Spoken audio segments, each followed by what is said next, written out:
made my day. He's the greatest of the great, get it straight, he's great. Plain thing, cause his name is known in every state. Famous shit to see him play, what makes you say, goddamn, that DJ made my day.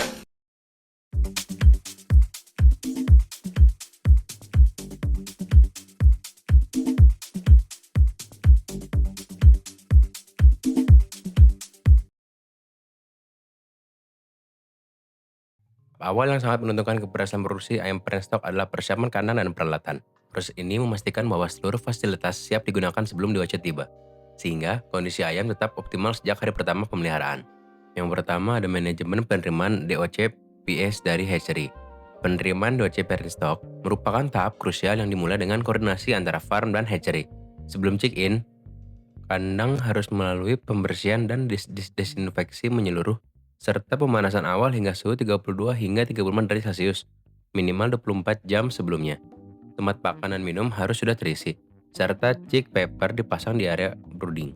Petugas wajib mencatat steril jumlah DOC, waktu tetas, riwayat vaksinasi, dan kondisi kesehatan DOC. Saat kedatangan, DOC diperiksa secara visual, aktivitas, dan vitalitas, kondisi pusar, kebersihan bulu, warna kaki, dan paruh, serta bobot rata-rata. Hanya DOC yang memenuhi standar yang ditempatkan secara merata di area brooding agar mendapat akses panas, pakan, dan air secara seimbang. Yang kedua, tipe kandang dan peralatan modern. Sistem kandang closed house merupakan standar modern yang digunakan pada farm ayam parent stock. Struktur kandang tertutup sepenuhnya dengan ventilasi mekanis exhaust fan dan cooling pad, serta sistem pencahayaan artifisial yang dapat diprogram sesuai fase pertumbuhan. Insulasi, dinding, dan atap menggunakan bahan polyurethane foam atau rock wool untuk menjaga kestabilan suhu internal. Lokasi kandang harus jauh dari pemukiman, memiliki akses air bersih yang baik, sumber air bersih, dan sistem drainase alami. Desain kandang biasanya memiliki lebar 12 hingga 15 meter dan panjang 100 hingga 150 meter dengan orientasi timur ke barat. Peralatan sapronak modern mencakup sistem pemberian pakan otomatis dengan feeder pen atau chain feeder, sistem minum nipple drinker otomatis, tunnel ventilation dengan cooling pad, pemanas gas atau brooder, serta pencahayaan LED programmable yang dapat diatur intensitas dan durasinya. Yang ketiga, ada fasilitas penunjang dan biosecurity. Gudang pakan harus terpisah minimal 20 meter dari kandang. Dengan konstruksi yang kuat dan kedap air, ventilasi yang baik menjaga kualitas pakan. Gudang peralatan yang dilengkapi sistem penyimpanan pellet tracking, sedangkan gudang obat dan vaksin memiliki cold storage bersuhu 2 hingga 8 derajat Celcius dengan monitoring 24 jam. Fasilitas biosecurity meliputi pagar perimeter minimal 2 meter, gerbang dengan pos keamanan dan logbook, bak disinfeksi kendaraan, showroom untuk petugas, serta pedifilium di setiap pintu kandang. Sistem downtime area wajib diterapkan bagi petugas yang sebelumnya mengunjungi farm lain. Area disposal bangkai menggunakan insinerator atau composting area ditempatkan jauh dari kandang. Fasilitas pendukung lain mencakup sistem water treatment lengkap dengan kapasitas penuh, kantor dan lab mini, serta ruang penyimpanan telur bersuhu 18-20 derajat Celcius dan kelembapan 70-80%. Yang keempat, ada bagian-bagian kandang dan zona. Flock adalah salah satu kelompok ayam dengan umur dan asal yang sama, sedangkan pen adalah sekat di dalam kandang untuk membagi populasi menjadi unit kecil. Pembagian ini memudahkan pengaturan seks ratio, distribusi pakan, dan pengendalian ayam.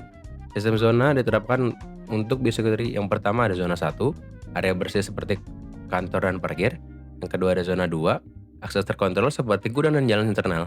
Yang ketiga ada zona 3, atau yang meliputi area terbatas yaitu kandang dan area produksi. Dan yang keempat ada zona 4, yaitu zona terkontaminasi seperti tempat disposal dan jalur limbah. Penerapan zona yang disiplin penting untuk mencegah kontaminasi silang dan menjaga kesehatan flock. Dengan persiapan kandang dan peralatan yang terstruktur, farm dapat menciptakan lingkungan ideal bagi ayam parent stock. Langkah ini menjadi fondasi utama untuk mencapai performa produksi dan kesehatan yang optimal. Yang pertama, proses distribusi ayam parent stock dan manajemen pemeliharaan selama pengiriman. Distribusi ayam parent stock merupakan tahap penting dalam rantai produksi unggas pembibit. Proses ini melibatkan pengangkutan anak ayam dari hatchery ke farm dengan standar biosecurity yang ketat. Pengiriman dilakukan menggunakan kendaraan tertutup dengan ventilasi dan suhu terkendali untuk mencegah stres panas atau dingin yang dapat menurunkan daya tahan tubuh ayam. Suhu selama transportasi dijaga pada kisaran 28-30 derajat Celcius dengan sirkulasi udara yang baik untuk menghindari akumulasi gas berbahaya. Petugas perlu mencatat waktu pengiriman, jumlah ayam, serta kondisi kesehatan sebelum dan sesudah pengiriman. Setibanya di kandang, box dibuka secara bertahap di area hangat dan ayam segera diberi air mengandung elektrolit atau glukosa untuk mencegah dehidrasi. Manajemen pemeliharaan selama proses distribusi menekankan pada biosecurity, penjagaan stres, dan pemeriksaan kondisi fisik ayam secara rutin. Prosedur ini bertujuan memastikan ayam parent stock dengan kondisi prima dan siap menjalani fase brooding tanpa gangguan kesehatan. Yang kedua, proses brooding kondisi iklim mikro, kepadatan, dan pencahayaan saat check-in. Brooding adalah masa adaptasi awal anak ayam terhadap lingkungan baru dan sangat menentukan perkembangan awal ayam parent stock. Suhu brooding ideal berada pada kisaran 32-35 derajat Celcius pada hari pertama dan diturunkan secara bertahap 2-3 derajat Celcius setiap minggu hingga mencapai 21-24 derajat Celcius menurut Coventry tahun 2023. Kelembapan ideal adalah 50-60% dengan ventilasi cukup untuk menjaga kualitas udara tanpa menimbulkan angin langsung. Kepadatan ayam parent stock selama brooding harus dijaga pada kisaran 25-35 ekor meter persegi agar anak ayam memiliki ruang gerak yang cukup dan seragam pertumbuhannya. Cahayaan diberikan selama 24 jam penuh pada hari pertama dengan intensitas cahaya sedang untuk merangsang aktivitas makan dan minum. Setelah itu durasi cahaya dikurangi secara bertahap sesuai pedoman strain yang digunakan. Kualitas liter, suhu lantai, dan distribusi panas perlu dimonitor untuk menghindari stres thermal dan masalah kaki. Selanjutnya, debeaking atau pemotongan paruh. Debeaking atau pemotongan paruh adalah tindakan pemangkasan sebagian ujung paruh atas dan bawah untuk mengurangi perilaku kanibalisme dan pematukan berlebihan pada ayam yang dipelihara dengan kepadatan tinggi. Umumnya dilakukan pada umur 1-10 hari menggunakan alat pemanas atau hot plate atau metode inframerah. Walaupun efektif dalam mengurangi luka akibat pematukan, debeaking harus dilakukan dengan teknik yang benar oleh operator terlatih untuk meminimalkan rasa sakit dan gangguan makan. Selain itu, alternatif manajemen seperti pengaturan kepadatan, pemberian pakan cukup, dan penyediaan alat mainan perlu diterapkan agar kesejahteraan ayam tetap terjaga. Kemudian, sexing ayam pada awal pemeliharaan. Sexing adalah proses pemisahan jenis kelamin pada DOC untuk menentukan calon induk jantan dan betina. Dua metode yang umum digunakan yaitu fansexing dan feather sexing. Fansexing dilakukan dengan memeriksa organ kloaka menggunakan keterampilan khusus, sedangkan feather sexing mengandalkan perbedaan kecepatan pertumbuhan bulu sayap antara jantan dan betina. Untuk ayam parent stock, feather sexing lebih direkomendasikan karena cepat, akurat, dan tidak menimbulkan stres berlebih. Pemisahan jenis kelamin yang tepat penting untuk memastikan komposisi populasi yang seimbang dan efisiensi penggunaan pakan serta ruang kandang. Kemudian yang kelima, pemilihan DOC parent stock yang layak dan manajemen culling. Pemilihan DOC parent stock harus didasarkan pada kualitas fisik, berat badan, vitalitas, serta status vaksinasi. Anak ayam yang aktif, berbulu kering, dan bersih serta memiliki berat badan sesuai standar strain dinyatakan layak untuk dipelihara. DOC yang cacat, lemah, dan menunjukkan kelainan anatomi harus segera dieliminasi melalui proses culling. Manajemen culling dilakukan secara tepat dan manusiawi menggunakan metode yang sesuai dengan pedoman kesejahteraan hewan. Tujuan utama culling adalah menjaga performa kelompok dan mencegah penularan penyakit dari individu yang tidak layak. Setiap proses culling perlu dicatat untuk evaluasi manajemen reproduksi dan produktivitas. Yang pertama, fase starter. Fase starter ini berlangsung dari umur 0 sampai 6 minggu, di mana pada periode ini ayam mengalami pertumbuhan awal yang sangat cepat, mulai dari berat badan kurang lebih 40 gram saat DOC hingga mencapai kurang lebih 475 gram di minggu ke-6. Tujuan utama pada fase ini adalah memastikan ayam tumbuh seragam, sehat, dan memiliki perkembangan sistem organ yang optimal untuk fase berikutnya. Untuk mencapai tujuan tersebut, kebutuhan nutrisinya perlu dipenuhi, baik berupa makronutrien maupun mikronutrien. Berikut adalah kebutuhan makronutrien yang perlu dipenuhi pada fase starter. Dan berikut kebutuhan mikronutrien seperti suplemen dan vitamin yang perlu dipenuhi pada masa starter. Selain dari kebutuhan makanan, kebutuhan air minum juga perlu dipenuhi dengan kebutuhan berupa perbandingan antara pakan dan minum yaitu 1:1,2. Penggunaan tempat pakan pada fase starter dengan tipe kandang seperti ini. Untuk penggunaan tempat pakan memanjang pada fase starter dengan tipe kandang seperti ini, peletakan tempat pakan di luar dilakukan ketika ayam berumur 28 hari. Sebelum menyentuh usia 28 hari, perlu disesuaikan tempat pakan yang bisa diletakkan di dalam kandang. Untuk kebutuhan air minum pada fase ini, dengan tipe kandang baterai, dapat dipergunakan tempat air minum otomatis seperti nipple drinker seperti ini. Selanjutnya, fase grower. Pada fase grower, tujuannya adalah mengoptimalkan perkembangan tubuh tanpa menyebabkan kegemukan. Pada fase ini, bobot badan meningkat kurang lebih dari 583 gram menjadi 1264 gram pada minggu ke-15. Untuk itu, perlu dipenuhi kebutuhan nutrisinya baik berupa makronutrien seperti sumber energi dan sumber protein dengan kebutuhan sebagai berikut, serta kebutuhan mikronutrien seperti suplemen dan vitamin dengan kebutuhan sebagai berikut. Untuk kebutuhan tempat pakan yang digunakan, yaitu tempat pakan trough yang banyak digunakan dalam pembibitan, dibutuhkan sebesar 6,4-7,6 cm per ekor sesuai tipe ayam petelur. Sedangkan untuk tempat minumnya dapat menggunakan nipple drinker dengan kebutuhan air minum dari perbandingan pakan dan air minum itu sendiri 1:1,2 sampai 1,4. Untuk manajemen kesehatan meliputi tindakan pencegahan melalui sanitasi dan vaksinasi serta tindakan pengobatan. Dimulai dari vaksinasi yang merupakan program manajemen kesehatan yang harus dilakukan sejak ayam berumur 1 hari dan harus dituntaskan ketika ayam umur 18 minggu.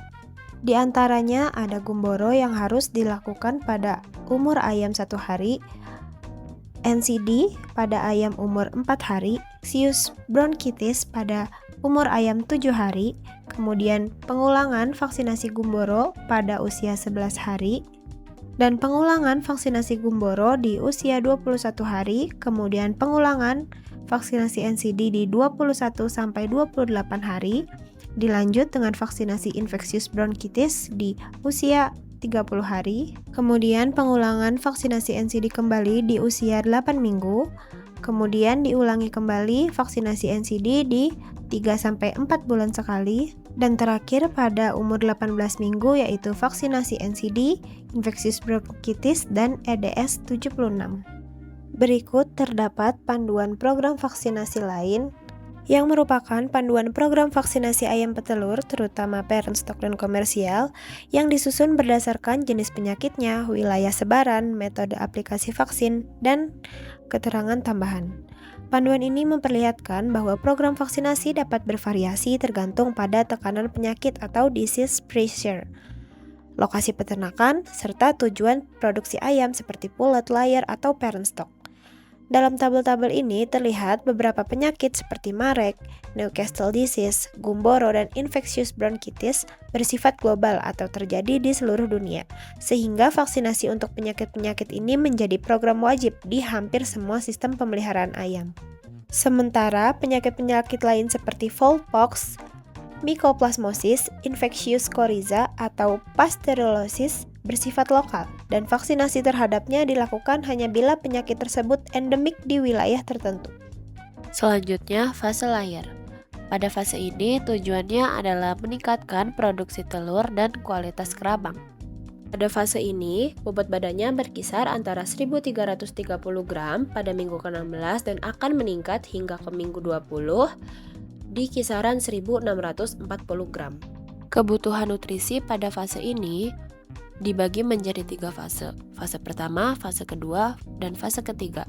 Kebutuhan nutrisi pada fase ini berubah secara signifikan dari mulai ayam berproduksi dan seiring bertambahnya umur produksi, karena melewati masa puncak produksi, kemudian melewati juga masa lanjut atau seiring bertambahnya usia, kemampuan ayam dalam menyerap nutrisi juga menurun. Pada fase 1, kebutuhan nutrisinya adalah fase transisi di mana kalsium mulai ditingkatkan secara signifikan untuk mempersiapkan cadangan kalsium yang akan digunakan untuk pembentukan kerabang telur saat mulai berproduksi. Kemudian pada fase kedua, yaitu masa puncak produksi, yang mana ayam berada pada tingkat produksi telur tertinggi mencapai 90-98%. Di fase ini membutuhkan energi metabolis dan protein yang tinggi untuk menunjang produksi harian tersebut. Dan pada fase ketiga atau masa lanjut, di mana seiring bertambahnya usia, kemampuan ayam untuk memobilisasi dan menyerap nutrisi terutama kalsium dari saluran pencernaan dan tulang mulai menurun. Namun kebutuhan kalsiumnya ditingkatkan untuk menjaga kualitas kerabang agar tetap kuat. Karena jika tanpa peningkatan kalsium, ayam justru akan menarik kalsium dari tulang dan menyebabkan tulangnya keropos. Sedangkan untuk kebutuhan protein disesuaikan agar cukup untuk mempertahankan massa tubuh dan pembentukan telur tanpa menyebabkan kelebihan biaya.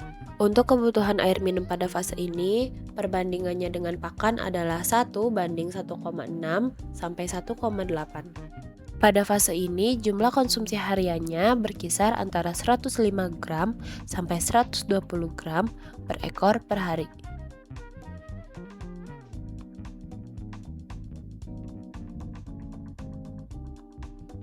Untuk iklim kandang, dimulai dari temperatur, disesuaikan pada umur ayam dengan penurunan temperatur seiring bertambahnya umur ayam.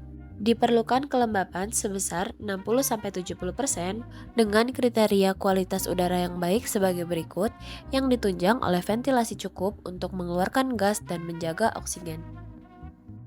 Pada masa bertelur ini, pencahayaan ditingkatkan dari pencahayaan pada masa sebelumnya, yaitu menjadi 14 jam pencahayaan dengan intensitas cahaya sebesar 10-15 lux. Dari upaya-upaya pemeliharaan sebelumnya merupakan upaya memperoleh telur tetas optimum yang bersih, bebas retak, dan mencapai berat minimum. Penanganan telur tetas dimulai dari pengambilan telur tetas, dengan penggunaan troli untuk mengangkut dan egg tray untuk menampung telur. Frekuensi pengambilan telur dilakukan minimal sehari 4 kali, yaitu ada pagi, siang, dan sore hari. Diperlukan pengawasan yang ketat saat pengambilan telur untuk mengurangi kerusakan telur. Oleh karena itu, perlu dilakukan penyortiran terhadap kondisi fisik yang tidak normal seperti cacat telur berupa bentuk tidak normal, terlalu kecil, retak atau pecah, kuning telur ganda, kerabang terlalu tipis, dan lain-lain. Telur yang kondisinya rusak parah ditinggal di kandang, sedangkan yang rusak ringan atau cacat fisik diambil untuk nantinya diseleksi. Setelah pengumpulan telur, telur tetas diproses untuk kemudian dilanjutkan pada proses-proses berikutnya. Telur tetas akan dipersiapkan untuk penimbangan dan dilakukan pencatatan sebelum akhirnya disimpan dalam gudang penyimpanan telur. Selain itu, dilakukan juga pengecekan temperatur telur untuk nantinya disesuaikan dengan temperatur penyimpanan telur yang ideal, sekitar 58 Fahrenheit atau 15-18 derajat Celcius, dengan kelembapan sebesar 60-70%. Kemudian, dilakukan sanitasi telur untuk menghambat tumbuhnya bakteri dan perkembangan embrio selama penyimpanan. Masuk ke proses penetasan diawali dengan masuknya telur tetas ke dalam mesin setter dengan suhu 37 derajat dan kelembapan sebesar 60% untuk menjaga masa awal penetasan, yaitu masa kritis di 3 hari pertama. Perlu diperhatikan juga peletakan posisi telur, yaitu ujung tumpul di bagian atas dan ujung runcing di bagian bawah. Penetasan yang sudah memasuki hari ketiga dilakukan peneropongan atau candling dengan tujuan menentukan telur yang fertil dan mengeluarkan telur yang non-fertil. Candling dilakukan kembali secara berkala untuk mengetahui perkembangan embrio pada hari ke-10 sampai 12 dan candling terakhir di hari ke-18. Pada waktu tersebut dapat terlihat mana embrio yang hidup dan embrio yang mati. Embrio yang hidup siap ditetaskan dengan ditransfer ke mesin hatcher dengan lingkungan berupa suhu 37 derajat dan kelembapan 70%. Proses ini sudah memasuki hari penetasan di hari ke-19. Kemudian ayam-ayam yang pada akhirnya menetas diproses, dikeluarkan dari cangkangnya, dipindahkan ke tempat yang lebih nyaman, serta divaksinasi. Selanjutnya kita akan membahas manajemen pejantan parent stock untuk menghasilkan final stock petelur yang berkualitas. Yang pertama, male rearing. Masa tumbuh pejantan harus direncanakan layaknya betina, dengan mengontrol bobot, menciptakan lingkungan yang tenang, pencahayaan, dan program vaksinasi yang tepat. Perawatan terpisah atau sex-separate rearing membantu mencegah kompetisi makan dan memastikan pejantan mencapai kondisi reproduktif ideal tanpa obesitas atau defisiensi nutrisi. Manajemen umur kontak kawin yang tepat itu juga penting. Cohabitation mulai saat pejantan dan betina siap reproduktif akan meningkatkan efisiensi pembuahan. Yang kedua, potong taji atau trimming spur. Tindakan ini kadang dilakukan untuk mencegah cedera pada betina saat kawin dan mengurangi perkelahian antar pejantan. Namun, prosedur ini harus dilakukan secara hati-hati ya. untuk menghindari nyeri dan pendarahan. Banyak pedoman kesejahteraan hewan yang merekomendasikan pengamplasan atau pemendekan sedikit saja, serta pertimbangan etis sebelum dilakukan. Intinya, bila prosedur ini dilakukan, pastikan tindakannya steril, analgesia, bila perlu, dan petugasnya terlatih. Selanjutnya, kebutuhan nutrisi pejantan. Pejantan breeder membutuhkan diet yang seimbang, yaitu energi dan protein yang memadai, asam amino esensial, vitamin A, D, dan E, dan mineral untuk kualitas semen dan libido. Suplemen fungsional, misalnya asam amino tertentu, antioksidan, probiotik, atau fitogenik, dapat meningkatkan kualitas semen dan daya hidup sperma. Pemberian pakan yang terukur, yaitu tidak berlebih, penting agar pejantan tetap aktif dan tidak obesitas. Selanjutnya, kita akan membahas manajemen seks ratio kawin. Seks ratio atau perbandingan betina dan pejantan memerlukan rasio yang optimal bervariasi menurut strain dan sistem produksi. Namun, pada sistem kawin alami, kita akan menemukan rasio sekitar 1 pejantan dibanding 8-12 betina, yaitu contoh praktisnya 1:10 yang akan memberikan keseimbangan antara fertilitas dan beban kawin pada betina. Terlalu banyak betina per pejantan akan menurunkan tingkat pembuahan, yaitu meningkatkan agresivitas dan kerusakan bulu. Monitor fertilitas atau uji persentase fertil dan hatchability sangat penting untuk menyesuaikan rasio secara dinamis. Yang terakhir, culling pejantan. Seleksi dan culling merupakan bagian manajemen reproduksi. Pejantan yang menunjukkan fertilitas rendah, agresi berlebih, cacat anatomi, misalnya masalah kaki atau spur yang parah, atau memiliki penyakit, harus disingkirkan untuk menjaga kualitas flock. Data performa fertilitas, kualitas semen, dan mortalitas akan menjadi dasar keputusan culling. Karena fertilitas breeder dapat menurun seiring waktu, pemantauan rutin sangat dianjurkan. Monitoring dan recording adalah kegiatan memantau dan mencatat semua parameter penting pada ayam pembibit agar performanya tetap sesuai standar. Salah satu aspek yang harus diperhatikan adalah keseragaman bobot badan. Keseragaman bobot badan menunjukkan seberapa seragam berat ayam dalam satu populasi. Ayam dengan bobot yang seragam lebih mudah diatur pakannya, meminimalkan kompetisi, serta meningkatkan kesehatan dan performa reproduksi. Monitoring dilakukan dengan cara menimbang 2-5% populasi secara rutin. Kemudian menghitung rata-rata bobot dan persentase ayam berada pada rentan kurang lebih 10% bobot standar. Target yang baik adalah minimal 80% populasi berada dalam rentang tersebut. Data ini berguna untuk mengevaluasi manajemen pakan, kesehatan, dan lingkungan. Aspek kedua yang penting adalah hen day production atau produksi telur harian. Merupakan presentasi ayam yang menghasilkan telur per hari dari total populasi ayam hidup, yang dihitung dengan rumus jumlah telur per hari dibagi jumlah ayam hidup dikalikan 100%. Pada puncak produksi, ayam pembibit umumnya mencapai 80-90% HDP. Monitoring dilakukan dengan mencatat jumlah telur setiap hari, jumlah ayam hidup, dan membuat grafik minggu untuk memantau tren produksi. Pencatatan ini bermanfaat untuk mendeteksi lebih dini jika terjadi masalah pakan, kesehatan, atau manajemen. Selanjutnya adalah tingkat fertilitas telur hasil breeding. Fertilitas adalah persentase telur yang berhasil dibuahi sperma jantan. Target normalnya adalah di atas 90% untuk parent stock. Monitoring dilakukan dengan peneropongan atau candling pada telur berumur 4-7 hari inkubasi. Untuk melihat embrio dan mencatat jumlah telur fertil dibanding total telur yang diuji, faktor yang mempengaruhi fertilitas antara lain rasio jantan dan betina, idealnya 1:8 sampai dengan 1:10. Kesehatan reproduksi jantan dan betina, kualitas pakan, kondisi kandang, serta manajemen perkawinan. Data ini gunakan untuk mengevaluasi kualitas breeder dan program reproduksi. Selain 3 aspek tersebut, ada pula faktor pendukung lain yang perlu dimonitor, seperti kesehatan dan mortalitas, dengan mencatat jumlah ayam sakit dan mati setiap hari, konsumsi pakan dan air harian dibandingkan standar untuk mendeteksi masalah lebih awal, kualitas telur atau persentase telur retak, kotor, atau abnormal, kondisi lingkungan kandang atau suhu, kelembapan, ventilasi, serta program vaksinasi dan pengobatan yang diberikan. Semua data tersebut penting sebagai dasar pengambilan keputusan manajemen agar performa ayam pembibit tetap optimal dan menghasilkan pembibit berkualitas. Kesimpulannya, manajemen parent stock yang baik yang mencakup pengelolaan lingkungan pemberian pakan yang seimbang, pencapaian flashing score ideal, serta pemilihan sistem kandang atau aviari yang tepat, terbukti sangat berpengaruh terhadap kualitas dan performa final stok.